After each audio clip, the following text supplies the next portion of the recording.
Bueno, bon dia. M'han dit que he de predicar en català.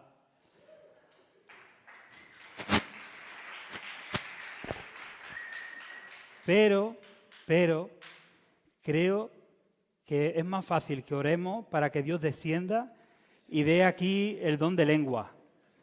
Creo que eso, porque si no va a ser complicado. Bueno. Estoy muy feliz de estar aquí con vosotros. Algunos os conozco, otros no, pero es un privilegio. Y de verdad, mientras estaba cantando ahí y mientras vosotros cantabais en catalán y yo en castellano, y decía, qué bonito que en medio de todo esto, en medio de diferentes culturas, diferentes idiomas, tenemos un mismo Dios. Amamos a un mismo Dios. Y esto es lo que une. Esto es lo que une a los cristianos, Cristo. No sé si me escucháis bien o hay mucho eco. Lo digo porque yo suelo hablar fuerte, entonces va a retumbar mucho. Si podéis bajarme, porfa.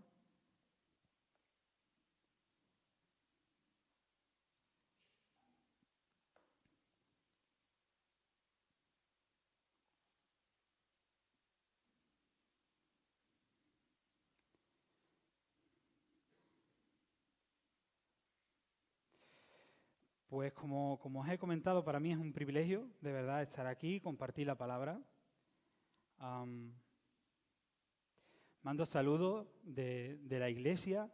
El pastor Moisés Peinado pues me lo comentó, que diera saludo a la iglesia, que ojalá podamos conocernos. Algunos ya nos conocemos, pero bueno, qué bonito, ¿no? Que yo tengo la oportunidad de conoceros, de estar aquí, de conocer esta iglesia preciosa, donde está aquí pastoreando ahora nuestro hermano Jimmy, que para mí es un privilegio. Lo conozco de su etapa allí en Cádiz, así que muy contento. Pues muy bien, en esta mañana yo quería compartir con vosotros un pasaje de la Biblia que precisamente es el libro de Números. Y esto es la Biblia hebrea, es decir, en la palabra hebrea la traducción es Bemidbar. Y esto se traduce en el desierto. La palabra sería en el desierto. Pero en la versión griega de la Biblia, conocida como la Septuaginta, el libro adquiere otro significado, cuyo nombre es aritmoi, y se traduce como números. Por eso nosotros tenemos en la Biblia el libro llamado Números. Y si tú has leído Números, precisamente cuando empiezas a leer este libro, lo que ves es muchos números, muchos censos, porque constantemente Moisés está mirando, está contabilizando el pueblo por diferentes tribus. Y esto se hace a lo largo de todo el libro. El libro de Números en el Antiguo Testamento de la Biblia, pues a pesar de contar a las personas, relata el viaje del pueblo de Israel desde que salen del monte Sinaí hasta que llegan a las llanuras de Moab. Allí Dios trata con el pueblo como preparación para entrar en la tierra prometida. Y este libro revela la actitud que tuvo el pueblo de Israel mientras caminaba hacia la tierra prometida. Pero sobre todo muestra algo también muy importante. Muestra el carácter de Dios durante todo ese peregrinaje. Así que en el capítulo 20 nos encontramos con un episodio clave para el pueblo de Israel. Así que, ¿qué os parece si leemos el capítulo 20 de Números, capítulo 20 del 1 al 13?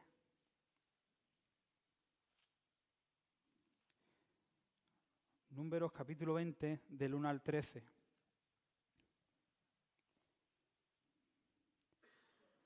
Dice así la palabra del Señor. Llegaron los hijos de Israel y toda la congregación al desierto de Zin, en el mes primero, y acampó el pueblo en Cades, y allí murió María y fue sepultada. Y porque no había agua para la congregación, se juntaron contra Moisés y Aarón. Y habló el pueblo contra Moisés diciendo: ojalá hubiéramos muerto cuando perecieron nuestros hermanos delante del Señor. ¿Por qué hiciste venir a la congregación de Jehová a este desierto? ¿Para que muramos aquí nosotros y nuestras bestias? ¿Y por qué nos ha hecho subir de Egipto? ¿Para traernos a este mal lugar? No es lugar de sementera, de higueras, de viña, ni de granada, ni aún ni agua para beber. Y se fueron Moisés y Aarón delante de la congregación, a la puerta del tabernáculo, de la reunión, y se postraron sobre sus rostros. Y la gloria del Señor apareció sobre ellos. Y habló el Señor a Moisés diciendo: toma tu vara, Moisés, y reúne a la congregación, tú y Aarón tu hermano, y hablad a la peña a vista de ellos. Y ella dará su agua, y les sacarás agua de la peña, y darás de beber a la congregación y a sus bestias. Entonces Moisés tomó la vara de delante del Señor, como él le mandó. Y se reunieron Moisés y Aarón a la congregación delante de la peña, y le dijo: oíd ahora, rebeldes, ¿os hemos de hacer salir agua de esta peña? Entonces alzó Moisés su mano y golpeó la peña con su vara 2 veces, y salieron muchas aguas, y bebió la congregación y sus bestias. Y el Señor dijo a Moisés y Aarón: por cuanto no creísteis en mí, para santificarme delante de los hijos de Israel, por tanto no meteréis esta congregación en la tierra que les he dado. Estas son las aguas de la rencilla, por las cuales contendieron los hijos de Israel con el Señor, y Él se santificó en ellos. ¿Qué os parece si oramos? ¿Qué os parece si oramos? Y ustedes que estáis ahí también, oráis por mí. Oráis para que el Señor hable a nuestros corazones. Yo soy un instrumento en sus manos. La obra es del Espíritu Santo, y sin su ayuda no podemos hacer nada. Vamos a orar. Señor, estamos aquí delante de tu presencia, Señor. Te damos gracias por tu palabra, Señor, porque es viva y eficaz. Señor, y creemos, Señor, creemos en el poder de tu palabra. Y si hay alguien aquí que no te conoce, Señor, Señor, que tú puedas hacer, Señor, ese milagro. Si hay aquí personas, Señor, que quizás están despistadas, que quizás no te conocen todavía, te conocen de oídas, pero no te han visto, Señor, también salva. Señor, te pido por esta congregación, Señor. Te pido, Señor, para que mis torpes palabras, Señor, puedan dar fruto, Señor, para tu gloria y tu honra. Gracias, Señor, te bendecimos. Señor, qué privilegio, Señor, de estar aquí. Porque tú un día, Señor, tuviste misericordia de este pecador, Señor, que nunca se nos olvide. Gracias, Dios mío, te lo pedimos en el bendito nombre de Jesús. Amén. Amén. Pues bien, en este capítulo 20 nos encontramos con un episodio que es clave. Es un episodio clave para el pueblo de Israel. Después de estar durante 38 años caminando por el desierto, la sed y las dificultades seguían siendo unos desafíos constantes para estas personas. Y también podemos ver que el liderazgo de Moisés y Aarón también fueron puestos a prueba. Y como hemos leído, el pasaje no empieza con buenas noticias. El pasaje comienza con la muerte de María, la hermana de Moisés y Aarón, lo que esto supuso un vacío en la comunidad, un peso emocional a la situación que ya estaban viviendo, en la situación que ya se encontraban. Ya que Miriam o María fue una mujer muy importante, tanto para la vida de Moisés y Aarón como para el pueblo de Israel. Pero ahí no queda la cosa. Ellos, después de la muerte de su hermana, la muerte de Miriam, se encuentra con otro problema. Ellos salen del desierto de Parán y llegan ahora al desierto de Sin, donde ellos se encuentran con un grave problema. Y es que allí no había agua. No sé, yo supongo que aquí muchos de ustedes habéis jugado, por ejemplo, al juego de la oca. No sé si alguna vez os ha pasado que al tirar los dados, tú caes en la prisión, vuelves a tirar los dados y ahora te caes en el pozo. Pues algo similar era lo que estas personas estaban experimentando. Estas personas eran de desierto a desierto y tiro porque me toca. Como diciendo, ¿qué pasa? Ahora entramos en un desierto y tampoco tenemos agua. Así que la sed de agua se volvió más urgente y más necesaria que nunca para el pueblo. Y este pueblo llega a un punto que se rebela contra Moisés y Aarón. Y no solo eso, sino lo culpa de su sufrimiento y de la situación que están pasando en el desierto. Así que he titulado este mensaje Sedientos.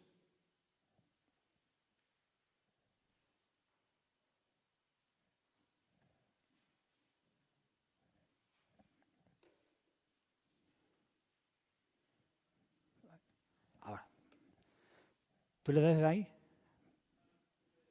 Vale, perfecto.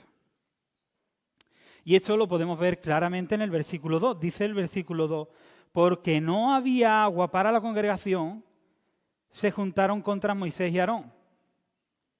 Así que el primer punto de este mensaje lo he titulado El pueblo. Eso lo podemos ver desde el versículo 3 al versículo 5. Ahora, pregunta del millón. ¿Para qué se reunió el pueblo con Moisés y Aarón? ¿Para orar a Dios para un milagro? ¿Para preguntarle dónde podían cavar para sacar agua? Mira lo que dice el versículo 3. Y habló el pueblo contra Moisés y hablaron diciendo, ojalá hubiéramos perecido cuando nuestros hermanos murieron delante del Señor. Hermano, este pueblo no se reunió con Moisés para decirle, Moisés, hemos pensado que, ¿por qué no habla con Dios para que nos ayude? Porque mira, como tú puedes ver, no tenemos agua. No tenemos agua ni para nosotros, ni para nuestro rebaño.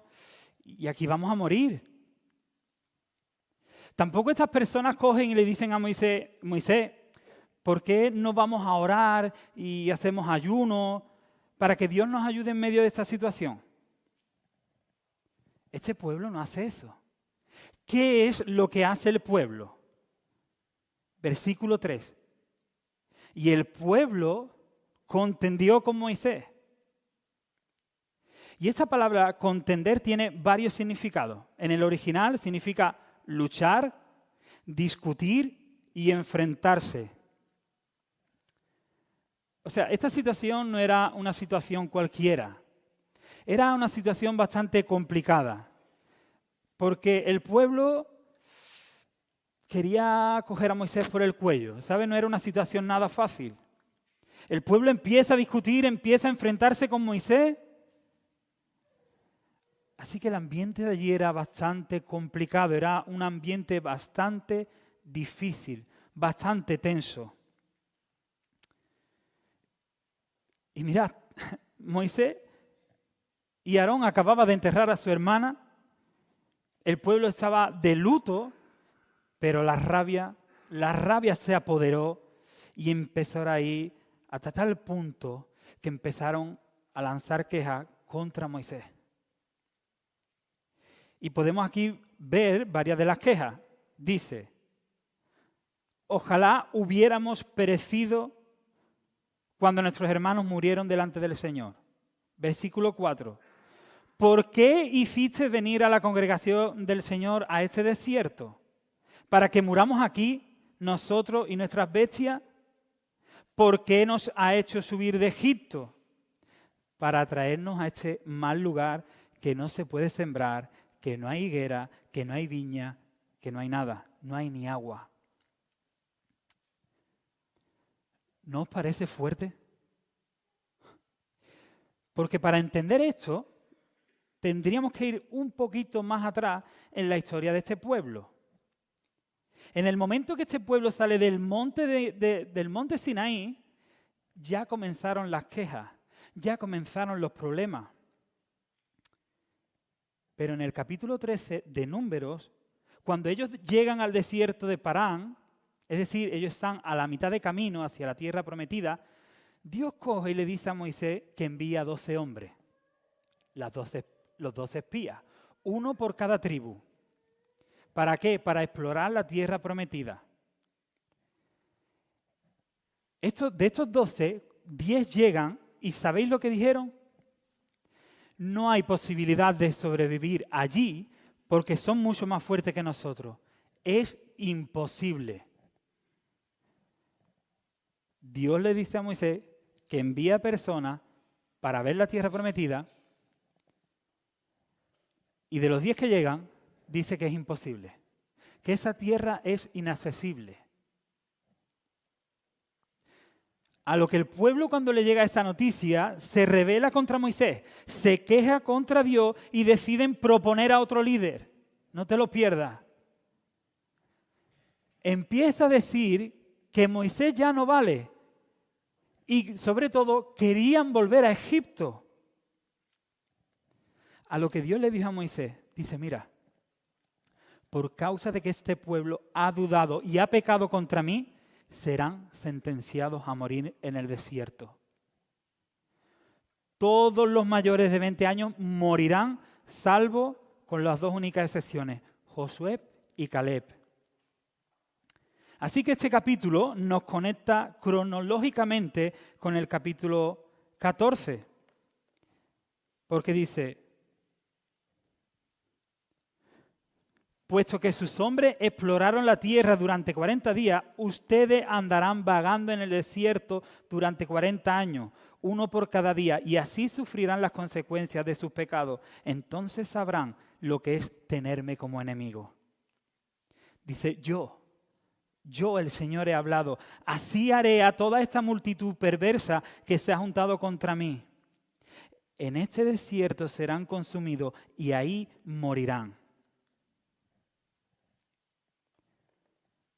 Si miráis el versículo 3, ellos estaban diciendo, ojalá hubiéramos muerto cuando nuestros hermanos murieron delante del Señor. Ellos estaban aludiendo a lo que pasó en el capítulo 14. Y es muy fuerte porque ha pasado casi 40 años y este pueblo sigue igual. Igual, ¿te das cuenta? Ojalá hubiéramos desaparecido cuando nuestros hermanos murieron. Este pueblo era un pueblo incrédulo. Era un pueblo que solo quería la tierra prometida, pero no querían a Dios. Querían su bienestar, querían la leche, querían la miel. Querían una tierra que le dé fruto, una tierra de comodidad, una tierra de disfrute. Y eso está bien. Eso no es malo. El problema es que este pueblo amaba más el regalo que el dador del regalo. Este pueblo se había olvidado de Dios. Este pueblo estaba mirando por ello y para ello. A ellos le daban igual Dios. Versículo 4. ¿Por qué hiciste venir a la congregación del Señor a este desierto? ¿Para que muramos aquí nosotros y nuestras bestias? ¿Vuestras bestias? Hermano, ¿dónde estarían estas personas ahora si Dios no los hubiera sacado de Egipto? ¿Sabéis qué es lo único que hubieran tenido ellos? Las marcas de los latigazos.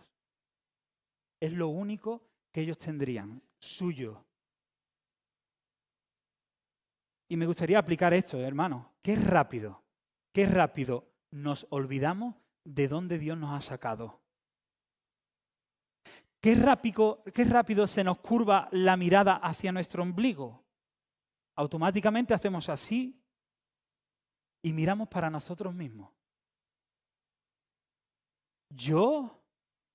y yo y mis yo.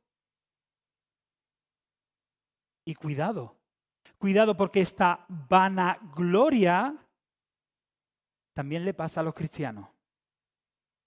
Mi iglesia, mi trabajo, mi familia, mi dinero, mi mujer, mis hijos. Cuidado. Cuidado, porque cuando tú estás en ese punto, es un síntoma de que algo no anda bien en nuestras vidas. Porque hemos perdido de vista a aquel que te ha dado todas esas cosas. Hemos perdido de vista a Dios.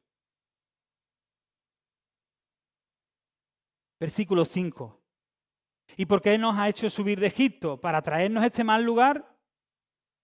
No se puede sembrar, no tiene higo, no tiene viña. Ellos querían volver a Egipto. Para ellos ir a la tierra prometida era como una obligación, no una carga. Ellos creían que esto era un paseo de rosas, que no iba a pasar nada. Y no, hermano. Mientras caminamos hacia la tierra prometida, vamos a sufrir. Hay sufrimiento.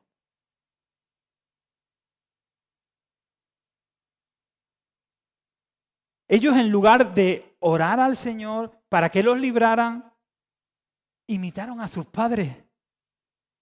Imitaron a aquellas personas que blasfemaron contra Dios. Ellos, en vez de aprender de los errores, comenzaron a quejarse contra Dios. Preferían morir. Es que es muy fuerte. Preferían ser destruidos por Dios que admitir que ellos eran el problema. Ellos culpaban a Moisés, ellos culpaban a Aarón, ellos culpaban a todo el mundo, pero ellos no tenían culpa. Ellos recordaban Egipto con nostalgia. Y lo peor de todo es que este pueblo se rebela contra Moisés y Aarón. Y este pueblo era un pueblo insignificante. Dios tuvo misericordia de sacarlo de Egipto. Y ellos ya se habían olvidado de la esclavitud, se habían olvidado de los latigazos, se habían olvidado cuando comía el pan ahí, que le había costado sudor y sangre. Así que las quejas del pueblo de Israel no es más que una muestra real de lo que había en su corazón. Como hemos dicho, este es un pueblo que está vagando por el desierto, un pueblo que ha visto... Hermano, no hay un pueblo como este pueblo que haya visto los milagros de Dios. Este pueblo vio, pues, incluso estas personas desde pequeños, vio cómo Dios abrió el Mar Rojo, vio cómo la presencia de Dios estaba en una nube, en el tabernáculo, vio cómo Dios lo proveyó de carne, cómo le dieron pan en medio del desierto. Pero vemos que tristemente esta generación tiene la misma incredulidad que tenían sus padres. Y mirad, he puesto una frase aquí. No sé si va, si se ve. Ahí, ahora. No es lo mismo conocer al Dios de tus padres que conocer a Dios.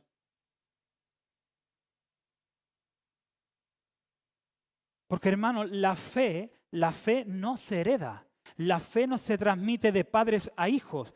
Tienes que tener un encuentro personal con Dios. Porque si no, las circunstancias, los desiertos, las crisis, los problemas, las pruebas, ¿sabéis lo que van a hacer? Revelar dónde está puesta tu confianza. Y como dice mi pastor, la prueba te prueba. Y es verdad. Y eso es lo que hace. Es lo que revela dónde están puestos los anhelos de tu corazón. Porque Lucas 6:45 dice, porque de la abundancia del corazón habla la boca. Porque, hermano, de verdad, con todo el cariño del mundo, aquí podemos llevarnos muchísimos años. Quizá muchos de ustedes habéis nacido de pequeño en la iglesia y eso es un privilegio. Pero también puede ser un peligro. Porque nuestro corazón rápidamente se camufla. Rápido hace que podemos pensar que somos, pero quizás no somos. Y déjame decirte algo, joven y adulto que estás aquí. Tú tienes que conocer al Señor. Está bien, está muy bien que tú conozcas al Señor de tus padres. Al Señor que te ha enseñado desde pequeñito en la escuelita dominical. Eso es importante, porque ese es nuestro deber. Eso es lo que tenemos que hacer. Pero eso no te vale para nada. Tienes que tener un encuentro personal con Dios. Porque te puedes convertir en una persona moralmente buena, con buenos principios, pero eso no te va a salvar. Tienes que tener un encuentro personal con Dios. Y si eso no ha pasado en tu vida, clama a Dios. Clama, de verdad. Pídele al Señor que te visite. Pide al Señor que te revele su gloria. Pídele al Señor que te revele, que tú lo veas como lo más hermoso de este mundo. Iglesia, debemos de conocer al Señor. Y doy gracias porque sé que esta es una iglesia que se preocupa para que podamos conocerlo a Él.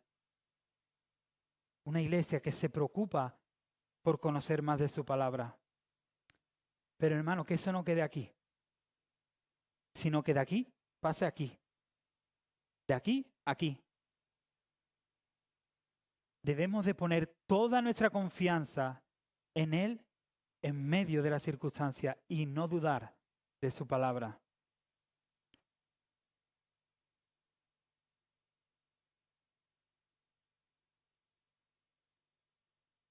Porque mirad esta frase. El contentamiento no tiene nada que ver con un cambio de circunstancia, sino con un cambio de corazón.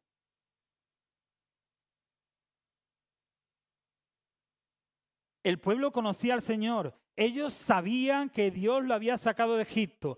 Ellos habían visto con sus propios ojos cómo cada día caía el maná del cielo. Pero para ellos era un Dios extraño. No era el Dios de sus vidas. No tenían comunión personal con Él. De la misma manera, nosotros debemos de examinar nuestro corazón. Para que en medio de las circunstancias, nuestro corazón no dude de las promesas de Dios. Y no, hermano, no debemos de caer en esa pereza espiritual, debemos de examinar nuestros corazones. Si tú ves apatía, si tú ves que hay desinterés, clama rápido a Dios. No le des lugar al diablo. Pídele que renueve tu fuerza. Dile que te llene de su Santo Espíritu, que ponga fe en nuestros corazones, aun cuando estemos pasando por diferentes pruebas. No murmures. No hagas como este pueblo. Busca al Señor. No busques culpable. Dile, Señor, seguro que yo tengo algo que ver con mi pecado. Señor, ayúdame. Ayúdame, quiero servirte. Quiero glorificarte. No quiero ser piedra de tropiezo. No quiero murmurar contra ti. No quiero caer en los errores que otros han caído. Pídele que renueve tu fuerza. Dile, Señor, no entiendo nada, pero sé que tú estás ahí. Sé que tú has prometido estar conmigo todos los días hasta el fin del mundo. Pero por favor, evitemos la queja, evitemos la murmuración. No nos rebelemos contra Dios. Y sobre todo, que podamos contentarnos, sea cual sea nuestra situación. ¿Tengamos agua o no tengamos agua? Y el segundo punto es Moisés y Aarón. Hermano, este pueblo estaba dudando de la soberanía de Dios. Él estaba dudando de la acción de Dios para salvarlo. ¿Y qué hicieron? Culpar a Moisés, culpar a Aarón. vosotros sois los que tenéis la culpa. Vosotros tenéis la culpa por la situación en la que estamos pasando. Este pueblo, al estar dudando de Moisés, estaba dudando también de Dios. A lo que Moisés y Aarón, cuando escuchan esas quejas, automáticamente ellos hacen lo correcto. Ellos van a buscar la presencia de Dios, ellos van a pedirle al Señor que los ayude en esta situación. Y es lo que tiene que hacer todo creyente, acudir a la presencia de Dios. Ellos fueron a orar, ellos hicieron lo mismo que estaban haciendo desde que salieron del monte Sinaí. A ellos les atemorizaba esta nueva rebeldía de los hijos de Israel y postraron su rostro delante del Señor. Ellos hicieron lo que tenían que hacer, sobre todo cuando hay una situación difícil. Pero mirad este detalle, ellos van a la presencia de Dios y sin tener que decirle nada, Dios le da la solución. Ellos acuden y automáticamente Dios le dice ya lo que tenían que hacer. Le dice, versículo 8, toma tu vara y reúne a la congregación, tú y Aarón tu hermano, y hablad a la peña a vista de ellos. Y ella dará su agua, y le sacará aguas de la peña, y darás de beber a la congregación y a sus bestias.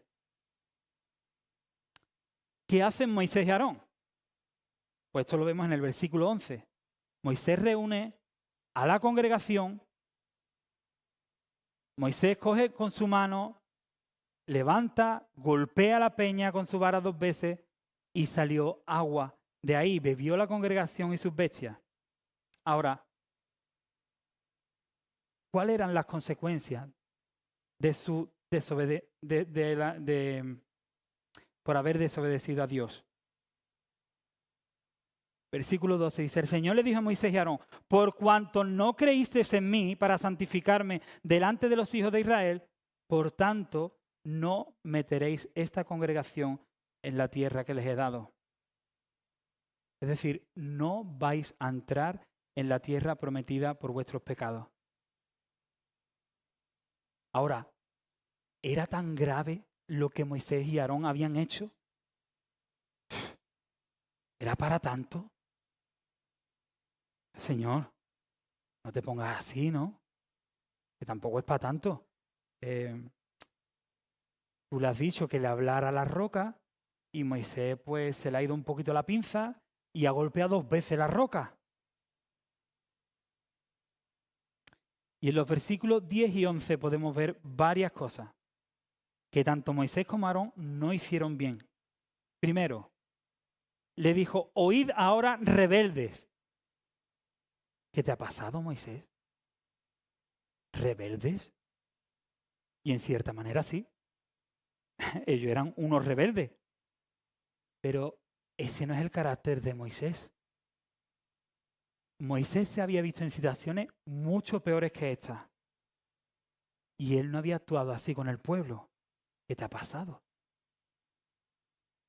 Moisés, si lo conocéis o no lo conocéis, siempre ha sido un mediador entre Dios y su pueblo. Moisés siempre ha estado intercediendo.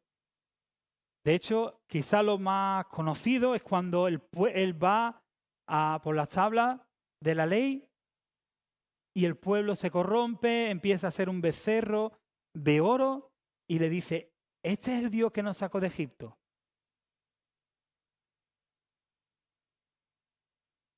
Pero Moisés no tiene esa actitud. Moisés intercede por el pueblo para que perdonara, porque Dios quería destruir. Y ahí también probó el corazón de Moisés. Moisés se había acostumbrado a la voz de Dios. Moisés estaba tan cerca de la presencia de Dios que llegó a acostumbrarse. Y esto revela que su corazón no estaba bien. No estaba prestando atención a Dios. Y esto lo podemos ver en la manera que Él se dirige al pueblo. Y mira, cuando uno pierde la compasión por los demás, es porque te estás olvidando de lo que Dios ha hecho por ti. ¿os hemos de hacer salir agua de esta peña? Es que es muy fuerte. Ellos estaban atribuyendo el milagro. Ellos estaban poniendo una medallita. ¿Os hemos de hacer salir agua de esta roca? Podemos ver que ahí hay una actitud de soberbia y orgullo. Y cuando tú estás en ese terreno, te has olvidado de Dios. Lo único que Moisés y Aarón lo único que ellos deberían de haber hecho es ser el portavoz de Dios. Hacer lo que Dios le había dicho. Lo que Dios le había ordenado. Ya está. Porque por lo contrario, tú le estás quitando la gloria a Dios. Y esa es una vana gloria. Una gloria que a ti no te pertenece. Entonces alzó Moisés su mano y golpeó la peña con su vara 2 veces. Moisés y Aarón, permitirme esta expresión, perdieron los papeles. Se airaron contra ellos y no escucharon a Dios. Porque no es lo mismo oír que escuchar. Es muy diferente. Escuchar significa prestar atención a lo que se oye. Sin embargo, oír se define como percibir en el oído sonidos. Moisés y Aarón habían oído la voz de Dios, pero no habían escuchado la voz de Dios. Y cuando tú no escuchas la voz de Dios, lo que haces es escucharte a ti. Si tú no escuchas a Dios, tú constantemente te estás escuchando a ti mismo. Y eso es lo que dice Moisés. Moisés se escuchó a sí mismo y él actuó de la misma manera que actuó en Éxodo 17. Que le pasó exactamente lo mismo, pero con los padres de esta generación. Llegaron al desierto, murmura, clama y en ese momento Dios le dice que golpee la roca. Tanto los líderes, Moisés y Aarón, se volvieron insensibles a la voz de Dios. Se había convertido en algo normal.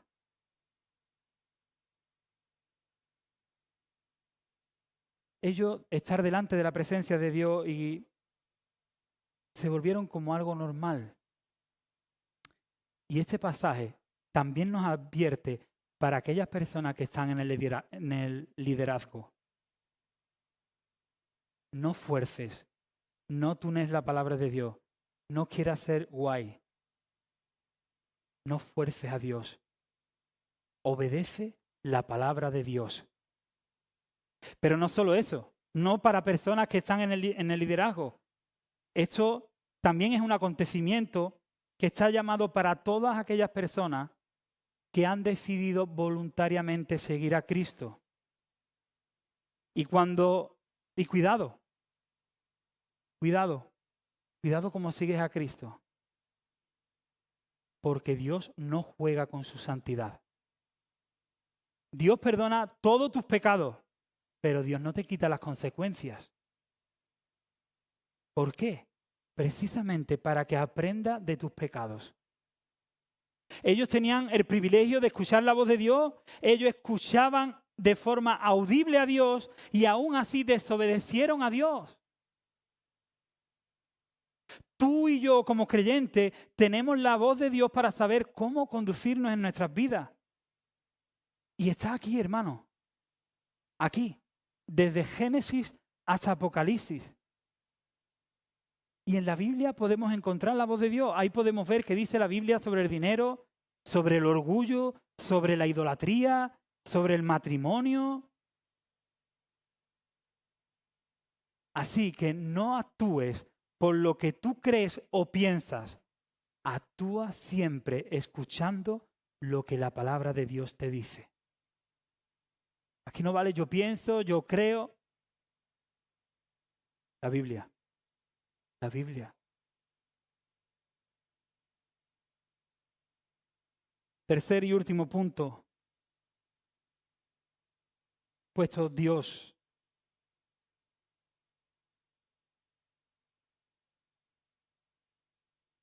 Tras todo este acontecimiento que nosotros hemos podido ver, cómo ha actuado el pueblo, cómo han actuado los líderes, tanto Moisés como Aarón, nos queda por ver cómo actúa el principal protagonista de toda esta historia. Vamos a ver de qué forma actúa Dios. Y aquí es interesante ver cómo actúa el pueblo, cómo reaccionan Moisés y Aarón, pero a través de esto podemos sacar grandes enseñanzas para nuestras vidas. De esta forma podremos ver y conducirnos de una manera correcta, vivir y acercarnos a Dios. Pero lo realmente importante es ver cómo Dios actúa a través de toda esta situación. Y Dios ante esta situación está interesado principalmente en dos cosas. Uno, mostrar lo que había en el corazón del pueblo, también lo que había en el corazón de sus líderes. Y dos, mostrar sus atributos. Es decir, mostrar cómo es Él. En primer lugar, algo que tenemos que tener claro es que de toda esta historia y todo lo que transcurre en ella, no hay nada que a Dios le coja por sorpresa. Todo lo que le pasa al pueblo, todo lo que le pasa a sus líderes, era con un propósito: probar los corazones del pueblo. Dios le hizo una radiografía antes de entrar en la tierra prometida. Y a veces Dios nos mete en ese terreno para probar nuestros corazones. Oseas capítulo 2:14 dice: pero he aquí que yo la traeré y la llevaré al desierto y allí hablaré a su corazón. Porque, hermano, en el desierto es cuando tú te das cuenta de que no puedes depender de ti. Ahí es donde nosotros no podemos utilizar nuestra fuerza, nuestra inteligencia, nuestro dinero. En el desierto es cuando tú entras en angustia. En el desierto es cuando tú entras en desesperación. Ahí es donde tú te ves pequeño e insignificante. Allí es donde el Señor quiere enseñarte que quizás no tengas nada, pero lo tienes todo. Porque mira esta frase: porque es 1000 veces mejor un desierto con Dios que una nevera llena en Egipto. 1000 veces es mejor un desierto con Dios que una nevera llena en Egipto.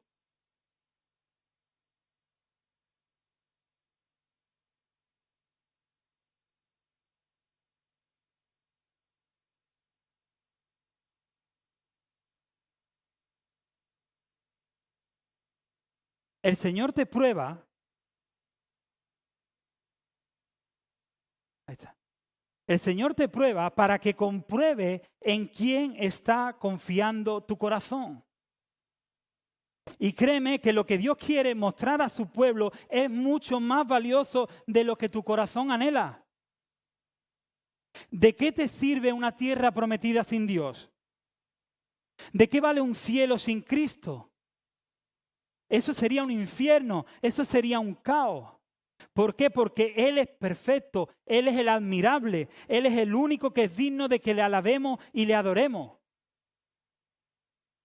Y por amor a su pueblo, por amor a sus líderes y por amor a su propio nombre y honor, Dios nos permite pasar por estas situaciones para que podamos ver cómo actúa nuestro corazón, para probar nuestra fe, para probar nuestra paciencia, para probar nuestra confianza en Dios. Y lo segundo en lo que Él estaba interesado, Dios, era demostrar sus atributos, demostrar quién es Él. Y el primer atributo que podemos ver brevemente es su omnisciencia. Dios conoce todo. Antes de que Moisés y Aarón vengan, ya Dios sabía lo que él iba a decir. Ya Dios había escuchado la murmuración del pueblo. Ya Dios sabía lo que le iba a pedir. El segundo atributo que vemos es su paciencia. Y hermano, Dios tiene mucha paciencia. Paciencia no solo con este pueblo, sino también con sus líderes.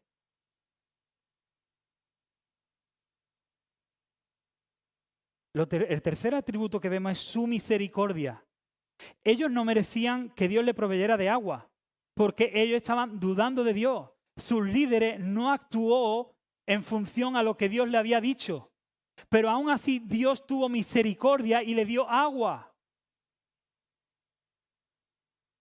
Dios se compadeció de ellos y se muestra amable a pesar de que ellos no lo merecían. A pesar del pecado de Moisés y Aarón, Dios pudo exhibir el atributo de su omnipotencia también. Dar agua en medio del desierto a través de una roca. Porque hermano, mirad, no es lo mismo hablarle a una roca que golpear una roca. Y Moisés, cuando hizo eso, Dios no pudo exhibirse, no pudo glorificarse en medio de ese milagro. Moisés impidió que Dios mostrara todo su poder frente a esa situación. Eso fue lo grave. Eso fue lo que Moisés no hizo bien. Él actuó por sí mismo sin obedecer la voz de Dios. Por eso Dios le dijo que no entrará ni tú ni tu hermano en la tierra prometida, porque has deshonrado mi nombre delante de este pueblo.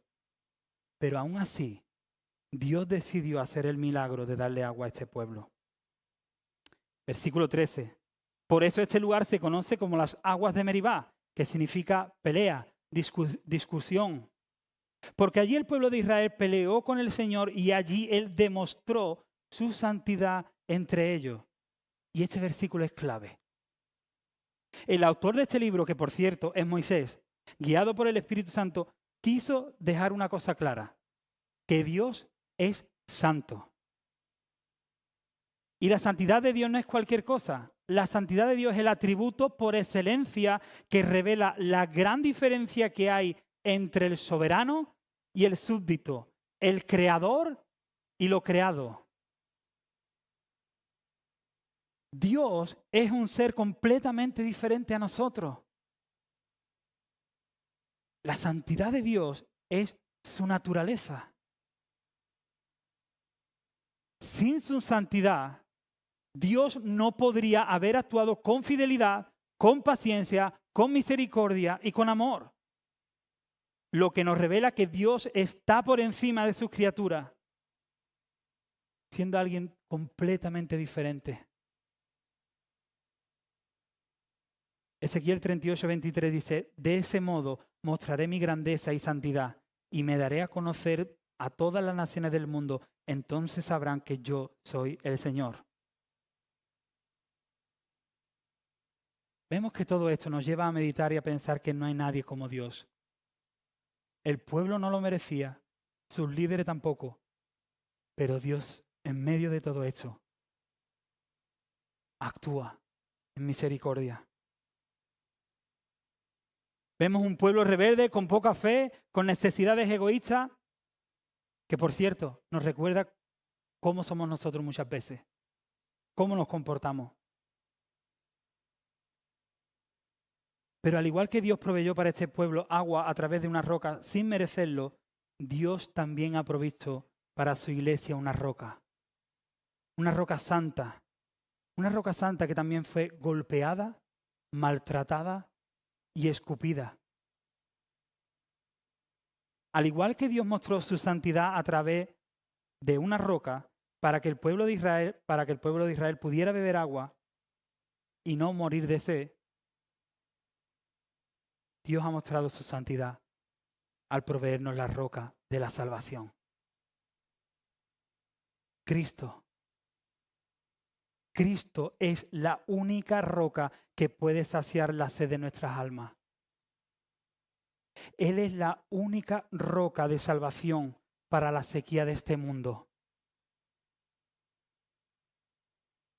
El agua de este mundo son cisternas rotas que no retienen nada. Créeme que ningún agua de este mundo va a poder saciar tu alma. Solo Cristo puede saciar tu alma. Nuestra roca, al igual que la roca del pueblo de Israel, fue una roca golpeada con una vara. Cristo fue golpeada por el brazo del Padre. Fue golpeada por el pueblo. Fue golpeada por tus pecados y por los míos. Y todo esto era necesario. Porque al igual que Moisés golpeó la roca y salió agua, también a Cristo lo golpearon en la cruz del Calvario y salió agua. Juan 19, 33, 34 dice, mas cuando llegaron a Jesús, como le vieron ya muerto, no le quebraron las piernas, pero uno de los soldados le abrió el costado con una lanza y al instante salió sangre y agua. Cristo no era como Moisés. Cristo escuchó la voz del Padre y él obedeció.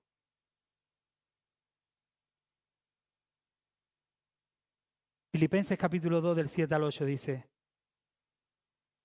Dios, Cristo, sino que se despojó de sí mismo, tomando forma de siervo, hecho semejante a los hombres, y estando en la condición de hombre, se humilló a sí mismo, haciéndose obediente hasta la muerte y muerte de cruz. Así que podemos decir que Cristo es la manifestación santa del Dios encarnado. Por eso Cristo es el único que es digno de recibir toda la gloria, el honor y toda la alabanza. Cristo es la única roca confiable. Él es el único que puede saciarte de sed. No busques en los pozos de este mundo. Ve a la roca inamovible. Corre hacia Cristo. De verdad, no sé cómo has venido esta mañana aquí. No lo sé. Pero haz como aquella samaritana. Deja el cántaro de agua. Deja los cántaros de este mundo y corre hacia Cristo. Porque hay un mundo que se muere, hermano, un mundo muy frágil. Lo vemos en las noticias, lo hemos visto en Valencia. Tu vida de repente va de maravillas con un trabajo, con un buen coche, con una buena familia y de repente te encuentras sin nada. ¿A qué estamos esperando? De verdad, debemos de clamar, debemos de salir. Es momento de salir de aquí. La gente se muere sin Cristo. Y tenemos que decirle que Cristo es la única fuente. Y si tú lo has manifestado en tu vida, si tú lo crees, creo que somos muy egoístas de no querer compartir. ¿Qué nos va a pasar? Lo único que nos puede hacer es que nos miren mal, que no nos cojan un folleto. Pero si tú lo crees de verdad, compártelo. Predica la palabra. Porque hay mucha gente que ha muerto sin Cristo. Y tú puedes tenerlo todo y no tener nada. Tú puedes tener un buen trabajo, pero si no tienes a Cristo, créeme que todo aquí se lo va a llevar una dana. Todo aquí se va a llenar de fango. Todo aquí lo vas a perder. Pero quien tiene puesta su mirada en la roca, esa persona va a tener vida eterna. Esa persona va a estar en la roca inamovible. Esa persona va a pasar por desierto, por dificultades, va a tener sed, pero tiene que poner su mirada en la meta. Señor, voy caminando hacia la tierra prometida y va a haber necesidad, pero voy a predicar de tu palabra, voy a confiar en ti. Es momento de que yo salga allá afuera y le diga a Cataluña que Cristo sigue transformando vida y corazones. Necesitamos eso, hermano, en Cataluña, en Cádiz, en toda España. Creo sinceramente que estamos a veces muy acomodados. Y esto lo dije también a la iglesia en Cádiz. Tenemos que salir en nuestro trabajo, donde estemos.